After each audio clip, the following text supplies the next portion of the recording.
Welcome back, everyone. We're diving into a story today that feels like something straight out of a Hollywood film noir.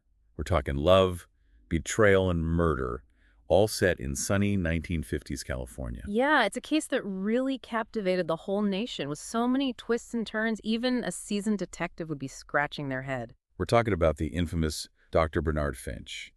He seemed like such a respectable surgeon, but he was living a double life. Just picture a guy so driven by his desires that he'd risk it all, even murder, to protect his carefully constructed image. What's really interesting here is how it kind of pulls back the curtain on the American dream, you know? It exposes those secrets hidden beneath what looks like a perfect life. Okay, so let's unpack this, starting with Dr. Bernard Finch himself. Born to privilege, a child of wealth and status, and then becoming a successful surgeon, just cemented his place among the elite in West Covina. And it's really crucial to remember that Finch's world was all about power and influence. He even knew big names like Richard Nixon, which tells you a lot about the circles he ran in. So we have a man who seemingly has it all. Wealth, status, a successful career. What could lead a guy like that down such a dark path? Well, under that polished surface, Finch had a dangerous secret. A seemingly insatiable desire for women. His first marriage fell apart under the weight of his many affairs. So infidelity was a pattern for him, even early on. Absolutely. And it was actually during one of these affairs that he met Barbara, the woman who'd become his second wife and ultimately the victim. And here's where things get really interesting, right? Because their meeting was far from ordinary. He actually met Barbara while she was giving birth to another man's child. That's right. Imagine the audacity. Starting an affair with a woman while she's in labor, it really shows you Finch's boldness, his complete disregard for social norms, and maybe that recklessness that would lead to his downfall. It's a detail that definitely sets the stage for the drama that's about to come. So they start this passionate affair, both still married to other people. What happens next? Well, their relationship was a whirlwind, pure scandal and passion. Both Finch and Barbara divorced their spouses, and get this, their former spouses ended up marrying each other. Talk about a soap opera. Wow, what a tangled web. Seems like drama followed Finch wherever he went. So he gets the girl, marries Barbara, and finally settles into a quiet life. Not quite. Barbara was beautiful and ambitious. She had always dreamed of a life of luxury and status.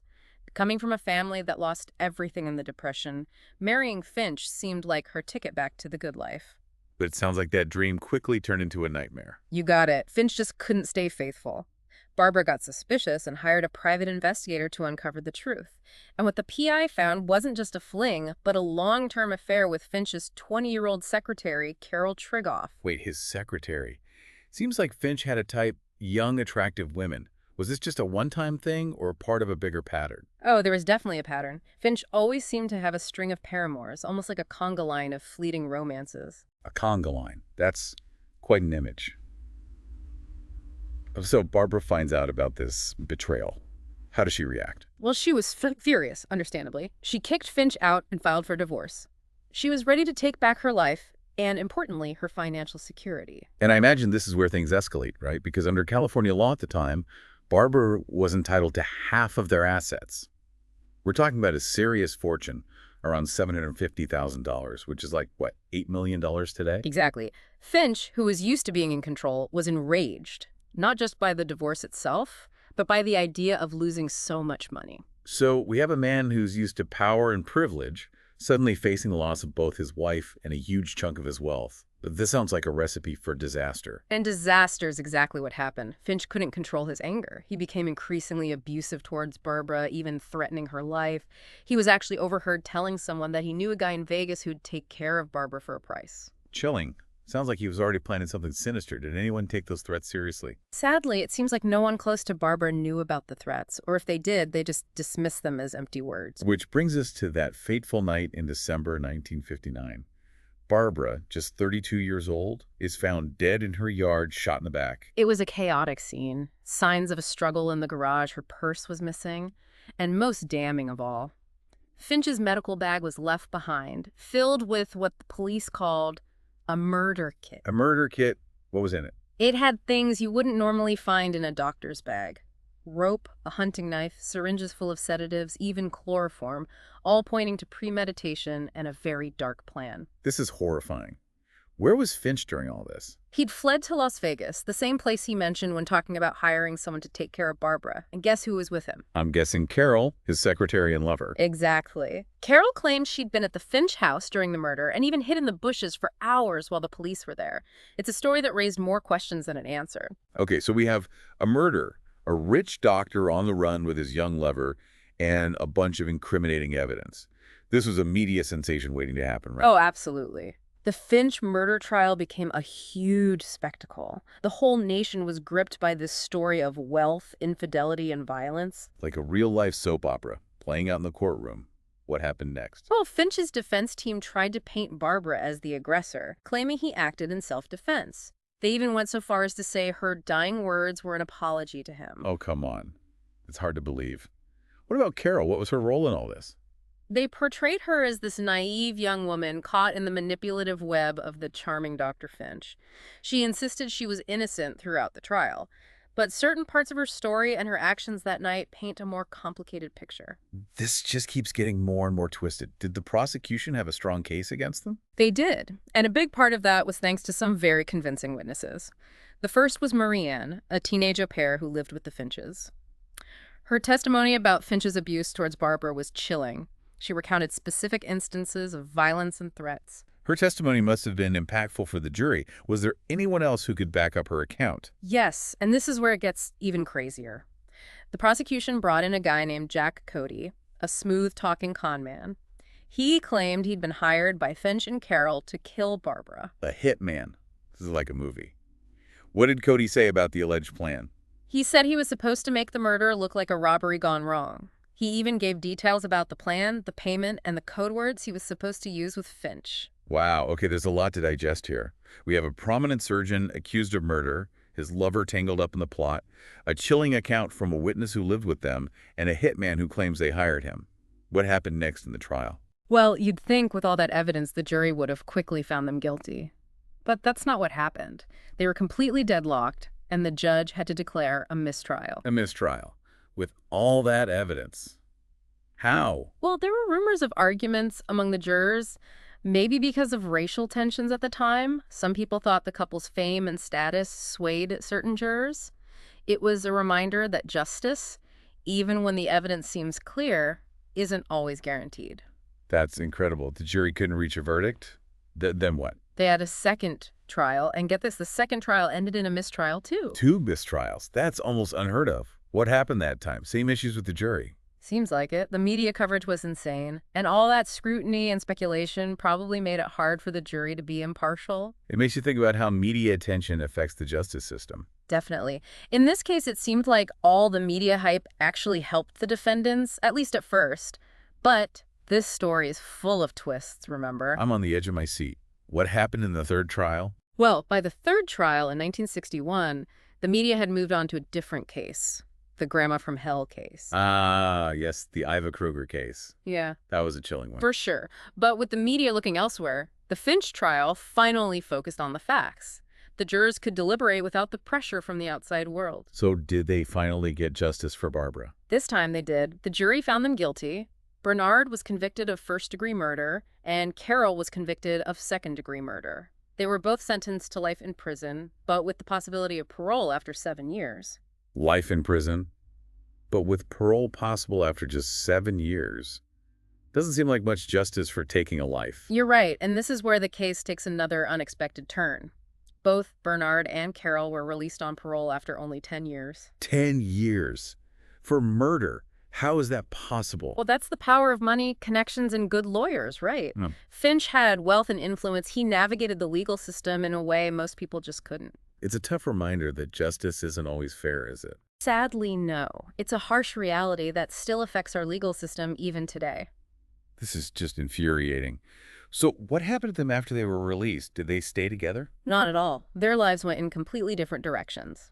Carol wanted a fresh start, changed her name, and eventually built a respectable life as a hospital supervisor. It's like she tried to completely erase her past and start over. That's interesting. Did anyone from her past ever figure out who she was? A colleague from the hospital described her as kind, fair, and compassionate. Makes you wonder if she really escaped her past or if she carried the guilt trying to make amends by helping others. That's a question we might never know the answer to. What about Bernard? What happened to him? Bernard's story is different and maybe not so surprising. His medical license was revoked in California at first, but he eventually got it back and started practicing medicine again. A lot of people were shocked by that. It's hard to believe someone who used his medical knowledge to hurt someone could be allowed to practice again. Did he ever show remorse? Did he acknowledge what he'd done? Doesn't seem like it. He acted like he was entitled, even blaming the media for his problems. He once said, "This type of thing just seems to follow me around." Wow. No self-awareness at all. So he basically got away with murder and went back to his life like nothing happened. In a way, yeah. He lived comfortably after getting out of prison, dying of natural causes in 1995. But the LA Times, the paper that covered his trial so closely, didn't even publish an obituary for him. Maybe they thought it was so bad that he didn't even deserve a final mention. It's almost poetic justice, isn't it? This man who wanted attention and notoriety fades away without a word from the press. It's a fitting end to a life full of contradictions, but there are still so many questions about this case. You're right. Like, did Carol really know about Finch's plan to kill Barbara? And what about Jack Cody, the con man? His story just disappears after the trial. And what about Barbara's children? They not only lost their mother, but had to live with the truth about their father. Their story is a reminder of the lasting impact of these tragedies, even though it's often overshadowed by the sensational details of the crime itself.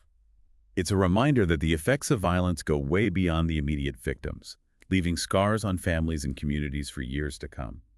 But we'll dig deeper into those questions in part 2 of our deep dive. Welcome back to our deep dive into the Finch murder case. Last time, we left off with Bernard and Carol getting those surprisingly short prison sentences. Just 10 years for a crime that shocked everyone. It really makes you think about how justice works, doesn't it? How can a system meant to punish these horrible acts let them off so easily? Before we move on to what happened to them after prison, I want to go back to Carol for a second. There's something about her involvement that I'm still trying to understand. It's hard to picture the kind, fair, and compassionate hospital supervisor as the same woman involved in such a brutal murder. Yeah, her role in this whole thing is really complicated. You could see her as a young woman infatuated with this older, powerful man. Easy to imagine how she could be manipulated and drawn into his web of lies. That's what makes this case so fascinating. It's not just about murder, it's about power, manipulation, desire, that dangerous mix. Exactly. And with Carol, that question lingers. How much did she really know? Did she willingly go along with the plan to murder Barbara, or was she just a pawn, like her lawyers argued? That con man, Jack Cody, his testimony definitely suggested she was more involved than she claimed. He said they both hired him to kill Barbara. Do we know anything more about Cody, or does his story just vanish? Unfortunately, Cody's fate is a mystery. He disappears after the trial. It adds another layer of intrigue to this already tangled story. But even without Cody, some things about Carol's story don't add up. Like what? What are the pieces that don't fit? Well, there's that murder kit in Finch's medical bag at the crime scene. Why would Carol be there for a supposed reconciliation meeting with a bag full of those sinister items? Good point. It's hard to believe she had no idea what Finch was planning, especially with his history of violence and threats towards Barbara. Right. And remember what Marie Anne, the au pair, said? She didn't just witness the abuse. She said Finch threatened to put Barbara in a car and run her over a cliff. That's chilling. It really shows how cruel he could be. Did Finch have a violent past before Barbara? There's no clear evidence of physical violence before, but there are rumors of other affairs and a pattern of manipulation. Seems like Finch was good at using his charm and status to get what he wanted, leaving a trail of heartbreak and damage behind him. A classic narcissist, then. Using people to get what he wanted with no thought for the consequences. That's certainly how it looks. And in this case, the consequences were fatal. Carol might have been blinded by her infatuation, but her actions made her part of this horrible crime. It makes you wonder if she ever really broke free from Finch's control, even after prison. Maybe becoming a compassionate caregiver was her way of dealing with the trauma and guilt, trying to find some redemption. That's an interesting thought. Maybe helping others was her way of trying to make up for the harm she caused. We may never know the answer, but it speaks to the power of this case, the way it still fascinates and haunts us. Exactly. The Finch case is more than just a true crime story. It's a puzzle. It makes us face the dark side of human nature, love and betrayal, the difficulty of finding justice. It also raises questions about the systems that are supposed to protect us, how power and privilege can twist them, and the lasting impact of violence on everyone, not just the direct victims. You're absolutely right. Barbara Finch was trapped in a dangerous situation. The people who should have protected her failed her. Even the legal system, meant to deliver justice, didn't fully succeed. It's a chilling reminder that justice isn't always simple or easy, and that the damage from these acts of violence can last for generations. Absolutely. And it brings us to the victims who are often forgotten. Barbara's children. They didn't just lose their mother in a horrible way. They had to face the truth about their father. It's heartbreaking to imagine the pain and confusion they went through, the betrayal and loss that must have shaped their lives. Their story gets lost sometimes in all the sensational details of the crime, but it's a powerful reminder of the human cost of these tragedies, the silent suffering, the unseen wounds that never fully heal.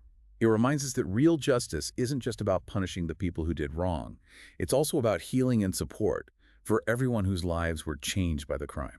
And it shows us the need to be more aware of domestic violence. It's a problem that often stays hidden, with terrible results. It's a reminder that we need to do more to protect those who are vulnerable and hold the abusers responsible. But we'll go deeper into those issues and the long-term impact of this case in part 3 of our deep dive. Welcome back to our deep dive into the Finch case. We've been untangling this whole story, a tale of wealth, infidelity, and murder that really shook the nation back in the 50s. Yeah, and it's a case that still has people talking, not just for the shocking crime itself, but for what it reveals about American society back then. You know, what really gets me is how this case reflects the anxieties hidden under the surface of that picture-perfect American dream of the 1950s. That's a sharp observation. On the surface, the 50s were all about prosperity, fitting in the perfect family, but underneath, there was this simmering discontent, like something wasn't quite right. Exactly. You have this seemingly upstanding surgeon living in a beautiful home with all the signs of success. But behind closed doors, he's having reckless affairs, abusing his wife, and ultimately turning to murder to keep control. It's like a dark twist on that keeping up with the Joneses idea that defined the era. You nailed it. The Finch case, with all its infidelity, greed, and violence, really exposed those anxieties. It showed the cracks in that perfect suburban life, that idea that money and status could buy happiness or protect you from your own demons. And the media frenzy just made those anxieties worse, didn't it? The Finches became this cautionary tale, a reminder that even those who seem to have it all could be hiding terrible secrets. Absolutely. The media coverage was everywhere, every little detail in the newspapers and magazines. The Finches became a symbol of the danger hidden beneath that seemingly perfect American life. And we can't forget about the role of gender dynamics in all of this. Barbara Finch was a woman who challenged the expectations of women back then. She wanted independence, financial and emotional, and she paid the ultimate price for it. It's a tragic story. It reminds us of the limitations placed on women at that time. Even with her beauty and social standing, she was defined by her relationship with this powerful man, a man who controlled and ultimately silenced her. It's a stark reminder of how far we've come in terms of gender equality, but also how much further we have to go. And speaking of societal shifts, this case also had a big impact on how true crime became such a big thing, didn't it? Absolutely. The Finch trial, with its characters and salacious details, was a media sensation. Huge crowds, headlines for months. It set the stage for all those high-profile cases that would grip the nation later on, fueling our fascination with the dark side of human nature. It's amazing to think how this one case, driven by the media's hunger for scandal and drama, helped shape how we consume true crime today. What's also interesting is how the Finch case shows how the media can shape how we see crime. The constant coverage, dramatic photos, intimate details of the trial, it all fueled this national obsession. And it wasn't just newspapers and magazines. It was on TV too, which was still relatively new then. That just made its impact even bigger. Exactly. Imagine if social media existed back then. The Finch case would have exploded online. Every twist and turn analyzed and debated in real time. Kind of fascinating and scary to think about. Definitely. So as we wrap up our...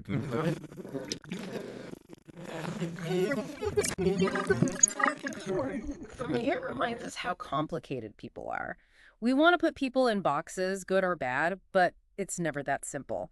The Finch case shows us that even those who seem perfect can be capable of terrible things. And the opposite too, people who make awful mistakes can sometimes find redemption. It also reminds us that justice isn't always easy or quick. The legal system, which is supposed to be fair, can be swayed by things like media attention and societal biases. And maybe the most important takeaway is the power of stories. The Finch case still captivates us because it taps into our fascination with the dark side of human nature, with forbidden desires, and the search for justice.